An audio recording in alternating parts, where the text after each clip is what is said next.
start with Enterprise? I started with Enterprise in May 2008. I started as an intern.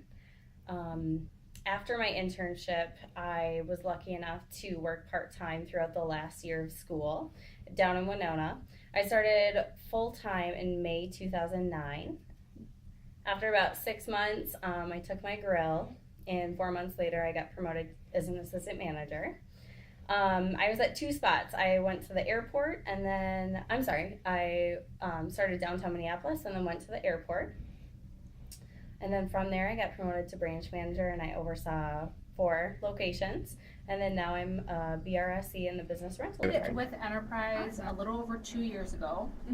My background started in actually a credit union banking, finance, and I lived in Texas for a while, but I started up here through a referral from Brenda Tram in car sales. So she was like a liaison with the credit unions, and I worked at the credit union. Enterprise. I started with Enterprise in 2007. I actually started as a summer intern in Group 15, and I worked through the summer internship, and I was a CSR for my final semester for school.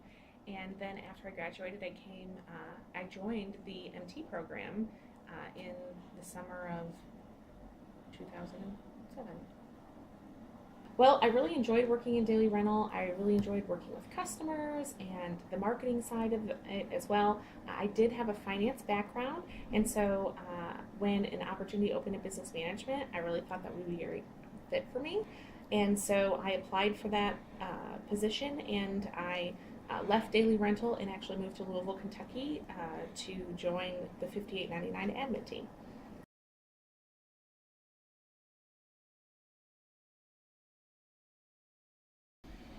Don't give up. Whether it's -20 and you're washing cars, or you're dealing with angry customers, or your sales aren't where you want them to be, keep pushing through. When I think of being an MT, I think of it as a boot camp, and we break you down, but we build you back up. And if you can make it through boot camp, you're open to so many opportunities within the company. So that's my biggest piece of advice: is just keep pushing through, because there's light at the end of the tunnel. And even though you're in the middle of the craziness of the day-to-day, stay focused on the end. A new MT, I would give the advice of not being shy, reaching out to people, get to know more people, the more the better, as well as do role plays. They're awkward, but they're going to help you so much. Well, I would say that you're in a very challenging role where you're going to work very hard, a lot of hours. But if you are dedicated, then you're going to be promoted and move up and have success. But my word of advice is just know that everyone's has been there, and don't be afraid to reach out for help or advice.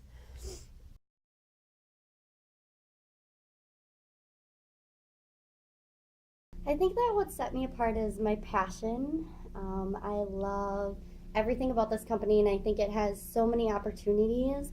And also, I think what set it apart is it just catered to all my strengths. Some of my favorite things are working with accounts, working with a team, developing fun plans, being out in the marketplace and meeting new people every day.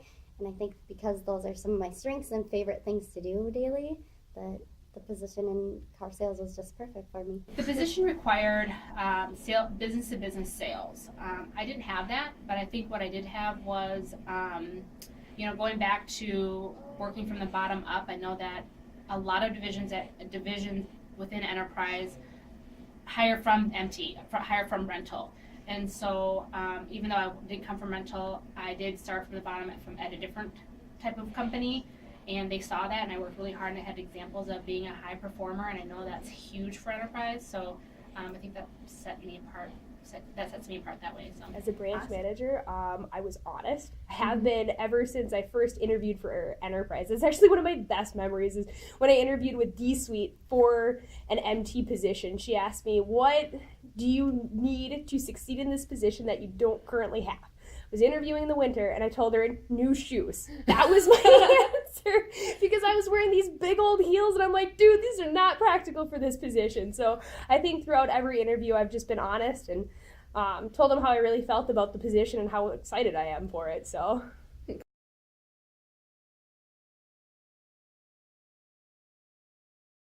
When I was an MT, I always wanted to be an area manager, and I still did up until my BRSE position. And I switched probably from the last couple months. All of a sudden, it came up, and with my experience with National and Alamo and Enterprise, it was almost a perfect fit. Truthfully, as an MT, I came in here with the dream of being an area manager. It's what I wanted. It's what I was thriving for. It's what I was working towards and trying to commit to and get to. Just fortunately for me, this position kind of came in, and I remember the day of everyone kind of telling me about the business development executive position. And at first, I laughed. I'm like, I'm not going to car sales. I'm going to be an area manager. You're kidding me, right? And then the more I looked into it, and after I sat down and did my research and met Jason Dublo, I realized how it was the perfect fit for me, and I couldn't resist, and I had to interview for it. And here I am today. Ideally, I mean, I really, at the end of the day, business management was definitely a place I wanted to be. I just, with my finance background, I thought that that's really where I could contribute the most. I always wanted to do the corporate accounts side, so I made it up to that, but then when this role came open, it's very similar. You're just dealing with replacement instead of business, so it worked out. I was always hoping to be Pam Nicholson, but I don't know, that's a little high up there. But I always thought I'd be in rental, honestly. I thought that I'd work my way up to area manager and then move from there and hopefully end up being in Coop's position. Obviously, it's not the path that I went, but it's been so cool to have the opportunity to be in rental and now to see this whole different line of our business in the fleet division. So thought I'd be in rental, but now I'm in fleet. Now I think I'm going to stay here for a while.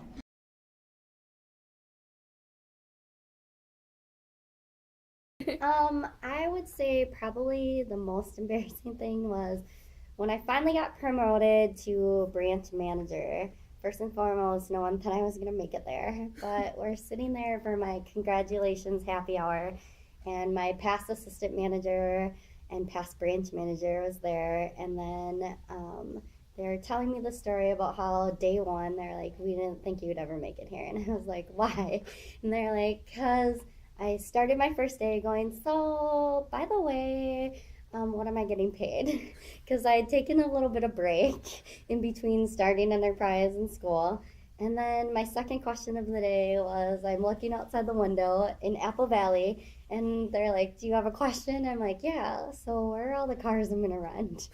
And they're like, they're coming. And they obviously explained it to me, so it's super embarrassing to think I went from couldn't figure out where their cars were, didn't know how much I was getting paid, then honking horns to figure out what car I'm going to rent to where I am. Actually, one of the most embarrassing was when I moved here. So I was working at Branch 19, and I was washing a car on a very hot day, very, very busy. So I was washing it very quickly, right? And I leaned over to do some vacuuming, and my shirt ripped all the way the back, all the way up, just in half. No jacket, and I was by myself at the branch.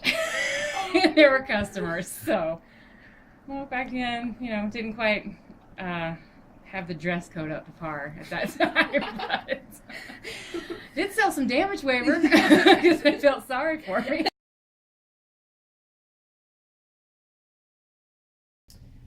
I think efficiency, and it's not from a fleet standpoint, it's from kind of a go standpoint. Anyone that worked for me, knew that it was very important to be efficient. And, throughout the day, it saves a lot of time. And at 6 o'clock, we would get out the door.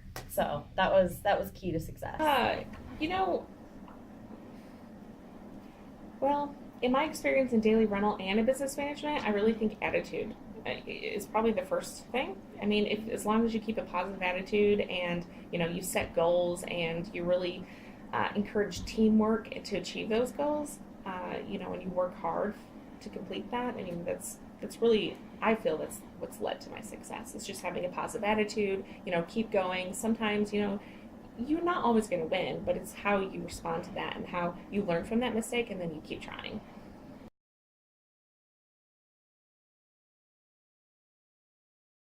The biggest thing has been leaving work at work.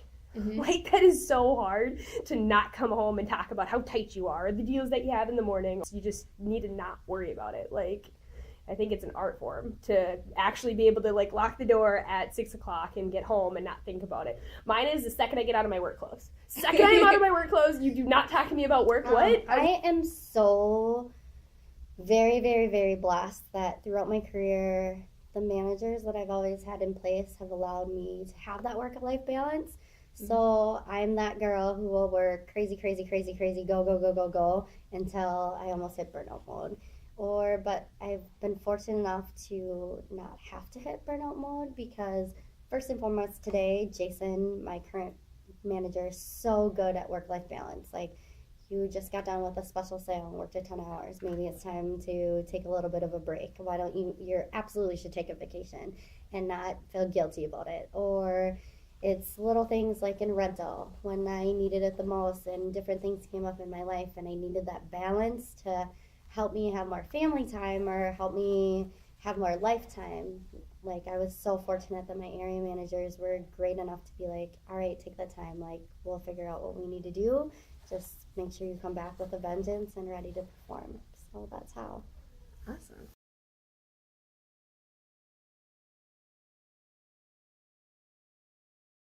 I guess I have a couple. You know, I was my first year with the company, or it was kind of split because fiscal year and when I started was a little bit different. But so my first fiscal year, I was ranked number one in my club across the country for several months out of the fiscal year. And I ended the last year at number 4, which was a little disappointing because I wanted to be top 3.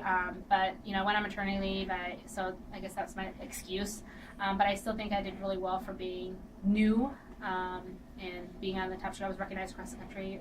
You know, like Jason's boss recognized me, and that was really cool. I think that this recently last year to walk across, like be at national meeting and have the opportunity to meet with all the company decision makers and know that that was from my team's hard work and my investment with them and pulling off something that no one thought could be done in Minnesota. Having that title of being number 1 in the country for business development, having the title of being number 1 in the country for car sales as a team was just something that you don't ever think that you're going to get there. And it's actually kind of a tie. So along with that moment, naturally it came, I recently had that promotion. And I think that was the proudest moment because you come into enterprise trying to like live the dream of become a level 3 and get to that deal. And within all the heaps and hurdles and valleys of your career, you never think you're going to get there. So the day that came was the proudest and most exciting moment because it's that feeling like, oh my God, I made it. I did it. I did everything that you told me that eventually I was going to get to.